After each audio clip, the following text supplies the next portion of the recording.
Social Justice Goblin here. Welcome to the backyard.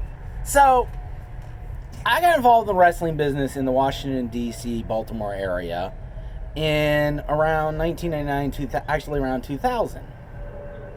So, obviously, I researched all the wrestling schools in the area, and there were some fake ones, and there were 3 primary schools in the Northern Virginia, Baltimore area. There was Kaida in Northern Virginia, and Kaida produced Sonya Dott. I saw his first match ever when he appeared way back in the early days when AJ Styles was part of Impact Wrestling, TNA, when he was part of TNA's junior weight heavyweight division. Mickie James came out of Kaida too. I knew Mickie James when Mickie James was just Mickie James. You know, she always was like sweet and kind to me.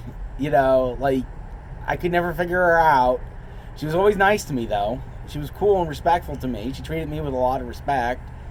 And, you know, I treated her with respect. I mean, I treated all the women with respect. But there was one other that came out of... There was Orlando Jones, who was just a phenomenal wrestler.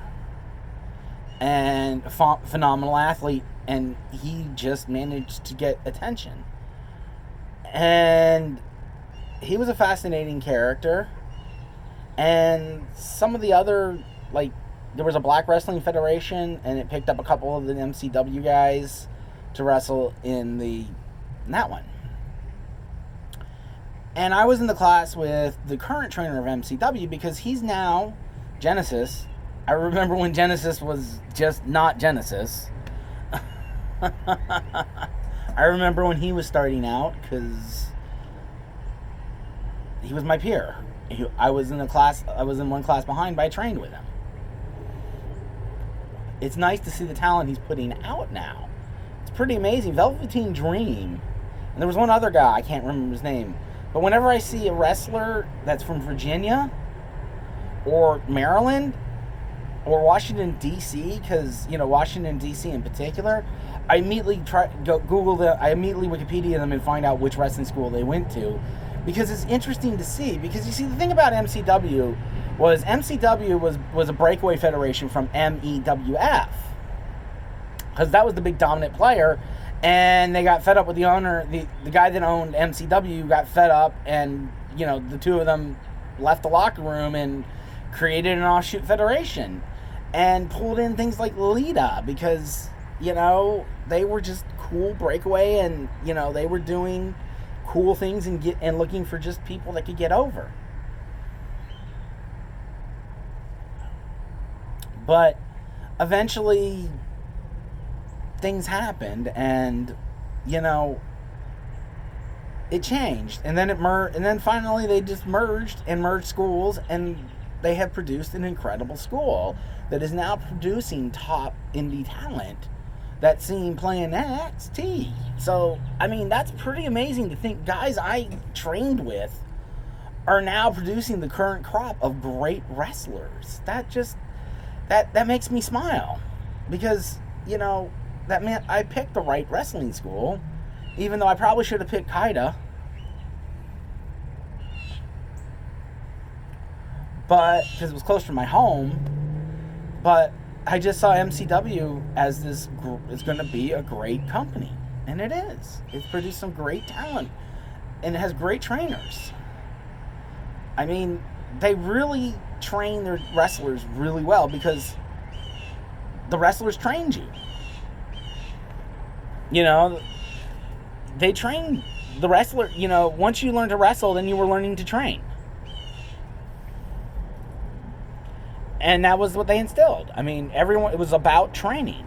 You know, I just didn't have that right respect at that time to understand the business is about respect, and you have to earn the respect of the owner before he'll respect you. And he had some respect for me, because, you know, he asked me to come back, because he's like, she has the heart. I mean, she has heart. She loves this business. I mean, she loves going to the shows. She's, you know, she loves wrestling. I mean, she just wants to be part of the business.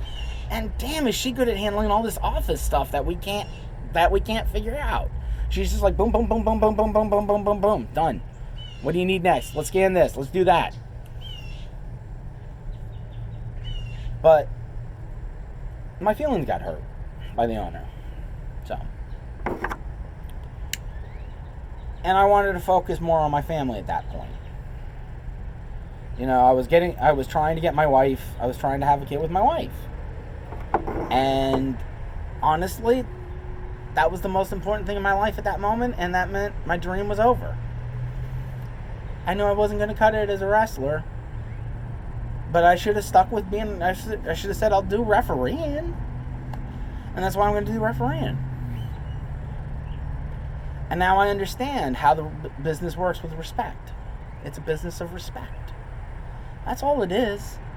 You got to be passionate about it, but you got to be, the rules are keep trying no matter what, respect, and love it. Just love it. Love wrestling. And it's great to see Maryland Championship Wrestling produced, because like I said, whenever I see Mickie James, I'm like, I knew Mickie James. I was in the business when Mickie James was just starting out.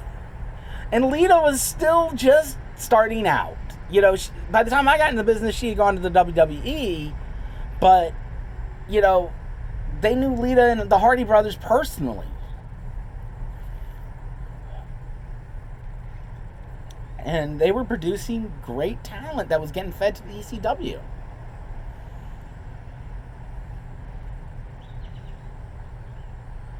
And, yeah. It's awesome. It's just so awesome to see DC and the Baltimore area produce such high caliber wrestlers from a school that I went to. And you know what? I'm going to a different school because I now live in Texas. And we'll see where it goes. Roll the die.